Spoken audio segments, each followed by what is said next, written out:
Students, welcome back to my channel S exam prep. आज हम odd one out का part 3 करेंगे, जिसमें हम प्रीवियस क्वेश्चंस को कंटिन्यू करने वाले हैं। तो शुरू करते हैं आज के पहले क्वेश्चन से। तो देखते हैं इसमें क्या लिखा है। तो अगर हम ध्यान से नोटिस करें, देखो 36 क्या होता है? 6 का स्क्वायर। 64 क्या होता है? 8 का स्क्वायर। 18 क्या होता है? 9 into 2, राइट। 25 क्या होता है? 5 का स्क्वायर। तो बेसिकली कहने का मतलब ये है कि 18 जो है ना, वो क्या है? परफेक्ट स्क्वायर नहीं है, नॉट अ परफेक्ट स्क्वायर, है ना। और जो हमारे ए बी और डी ऑप्शन जो है, ए बी डी ऑप्शन, यानी 6 का स्क्वायर, 8 का स्क्वायर और 5 का स्क्वायर, ये सारे के परफेक्ट स्क्वायर है।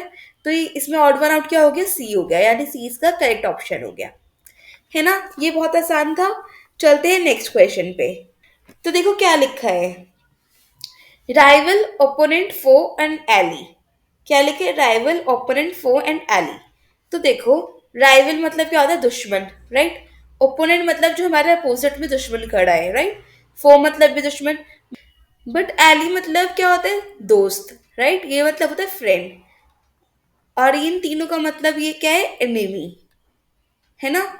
तो यहाँ से साफ पता लग रहा है, यहाँ पे डी ऑप्शन क्या हो गया? करेक्ट ऑप्शन हो गया, यानी डी ऑड वन आउट है, क्योंकि ये तीनों क्या है? सिनोनियम्स है एनिमी के। बट जो डी ऑप्शन है एली, ये एंटोनियम है एनिमी का, राइट। तो यहाँ पे क्या है? डी इसका करेक्ट ऑप्शन हो गया, ठीक है। तो चलते हैं अपने नेक्स्ट क्वेश्चन पे। तो इस क्वेश्चन में क्या लिखा है? 27, 35, 18 और 9, ठीक है। तो ये ना बहुत आसान क्वेश्चन है। इसको एक ना आप बड़े वीडियो को पॉज करो और ना ट्राई करके देखो, ठीक है। और फिर इसमें इसका आंसर कमेंट बॉक्स में आप कमेंट करके ज़रूर बताना। तो आई होप आपने कर लिया होगा। चलो देखो, 9 क्या है? 3, 9 into 1, राइट। 18 क्या है? 9 into 2। एंड 27 क्या है? 9 into 3। यानी कि ए सी और डी क्या है? 9 के मल्टीपल है, राइट। 9 के मल्टीपल है। बट 35 9 का मल्टीपल नहीं है, नॉट अ मल्टीपल ऑफ 9। तो इसका करेक्ट ऑप्शन क्या हो गया? बी। बी इसका करेक्ट ऑप्शन हो गया, यानी बी क्या है? ऑड वन आउट है ना। आसान क्वेश्चन था ये। चलते हैं नेक्स्ट क्वेश्चन पे। अब जो ये वाला क्वेश्चन है ना, ये भी आसान है। आप इस वाली क्वेश्चन के लिए एक बार वीडियो को पॉज करो और ट्राई करके देखो, ठीक है। ये भी बहुत आसान क्वेश्चन है। तो आई होप आपने कर लिया होगा। तो ना देखो, ये पैटर्न बन रहा है। 27 क्या होता है? 9 into 8, राइट। 9 8 27। 56 क्या होता है? 8 into 7, 56 होता है। 121 क्या होता है? 11 into 11, राइट। और 90 क्या होता है? 9 into 10। तो बेसिकली हमने क्या करा है यहाँ पे, जो यहाँ पे नंबर है, इसको एक माइनस करके मल्टीप्लाई कर दिया, यानी कि 9 से एक माइनस करा हमने, तो 8 आया। 8 को इससे मल्टीप्लाई करके 72। यहाँ पे 8 है, 8 - 1 यानी 7, 7 8 ज़ा 56। ऐसे 10 है, 10 में से हमने एक माइनस करा 9, 9 10 ज़ा 90। बट जो 11 वाला यानी सी ऑप्शन जो है, इसमें हमने 11 into 11 कर दिया। तो सी क्या हो गया? इसका ऑड वन आउट हो गया, यानी सी इसका करेक्ट ऑप्शन हो गया, है ना। ये भी बहुत आसान क्वेश्चन था। चलते हैं नेक्स्ट क्वेश्चन पे।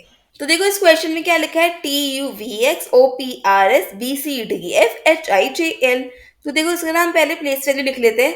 TUVX 20, 21, 22 and 24, right. OPRS 15, 16, 18 and 19, okay. BCDF 2 3 4 6 HIJL 8 9 10 12। देखो, +1 हो रहा है, +1 हो रहा है, +2 हो रहा है, राइट। +1 हो रहा है, +2 हो रहा है और +1। यहाँ पर देखिए +1, +1 एंड +2। अगर हम यहाँ देखिए +1, +1 एंड +2, यानी OPRS जो है वो पैटर्न फॉलो नहीं कर रहा है। यहाँ पे 1 2 1 है और सब में देखिए 1 1 2, 1 1 2 और 1 1 2 आ रहा है ना। तो यानी कि 121 आ रहा है यहाँ पे। +1 +2 +1 का यहाँ पे ऑर्डर चल रहा है, तो ये क्या हो गया? ऑड वन आउट हो गया, यानी बी इसका करेक्ट ऑप्शन हो गया, क्योंकि पैटर्न ये फॉलो नहीं कर रहा है। ये भी आसान क्वेश्चन था।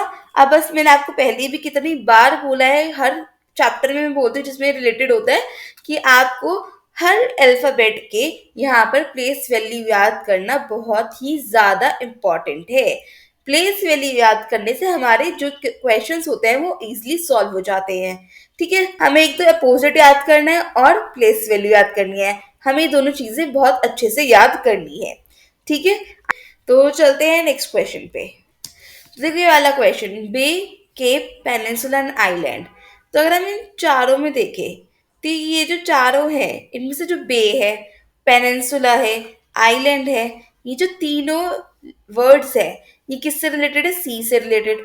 यानी या फिर हम कह सकते हैं सराउंडेड बाय वाटर, यानी जो पानी से सराउंडेड होते हैं, है ना।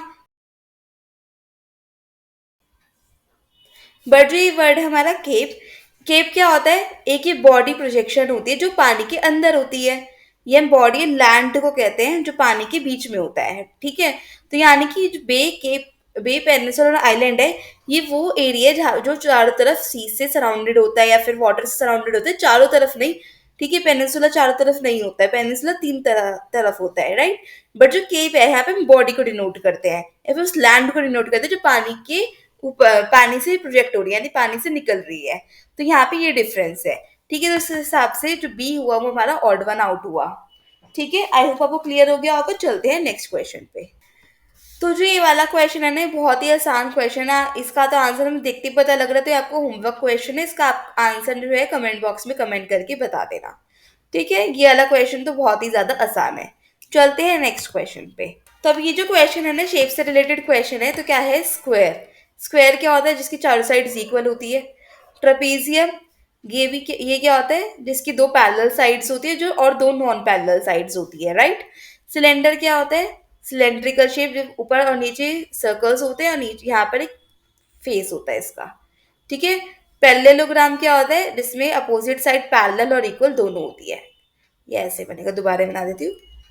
ठीक है, तो अगर हम ध्यान दें, ये जो हमारा ए, बी और डी है, ये क्या है? फोर साइड्स वाले क्वाड्रिलेटरल्स है, यानी फोर साइड वाली शेप्स है। ठीक है, और जो सिलेंडर है ये फोर साइड वाली शेप नहीं है, तो सी क्या हो गया? ऑड वन आउट हो गया, यानी सी इसका करेक्ट ऑप्शन हो गया।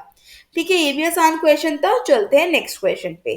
तो इसमें क्या लिखा है इस क्वेश्चन में? याच, सबमरीन, बोट और शिप। तो अगर हम ध्यान दें, चारों क्या है? सी ट्रांसपोर्ट्स है, राइट। जो सी में काम आते हैं, यानी वाटर बॉडी ट्रांसपोर्ट्स है ये। तो बट याच, बोट और शिप, ये तीनों क्या होते हैं? सी के ऊपर होती है, राइट। और जो सबमरीन होती है, ये कहाँ होती है? सी के नीचे होती है। तो इसका बी क्या हो गया? इसका करेक्ट ऑप्शन हो गया। क्यों? क्योंकि बी क्या है? ऑड वन आउट है। कैसे? ये बीच सबमरीन जो है वो हमारे समुद्र के नीचे होती है, और याच, बोट और शिप जो होती है समुद्र के ऊपर होती है ना। इसमें ये डिफरेंस था, तो बी क्या हो गया? ऑड वन आउट हो गया। ठीक है, चलो चलते हैं नेक्स्ट क्वेश्चन पे। ये वाला जो क्वेश्चन है ना, ये बहुत ही ज्यादा आसान है, इसे भी आप देखते ही बता सकते हो। तो एक बार इस वीडियो को पॉज कर इस क्वेश्चन को ध्यान से देखो। ठीक है, इसका आंसर कमेंट बॉक्स में कमेंट करके जरूर बताना। तो अगर आई होप आपने कर लिया होगा, तो देखते हैं। चलो, ए, बी, सी, डी अगर हम ध्यान से देखें, तो 2012 जो है ना, ये सिर्फ एक ऐसा ऑप्शन है जो क्या है? लीप ईयर है, यानी एक ऐसा ईयर है जो कि लीप ईयर है। बल्कि जो बी, सी और डी है, ये तीनों क्या है? ऑर्डिनरी ईयर है। क्या है? ऑर्डिनरी ईयर है। ठीक है, तो इसीलिए ए क्या हो गया? इसका करेक्ट ऑप्शन हो गया, यानी कि ए क्या है? ऑड वन आउट है। ठीक है, आई होप आपको क्लियर हो गए होंगे आज के 10 के 10 क्वेश्चन। अगर आपको ये वीडियो अच्छी लगे तो प्लीज लाइक करना, कमेंट करना, शेयर करना इस चैनल को, और सब्सक्राइब करना ना भूलना। Thanks for watching, bye.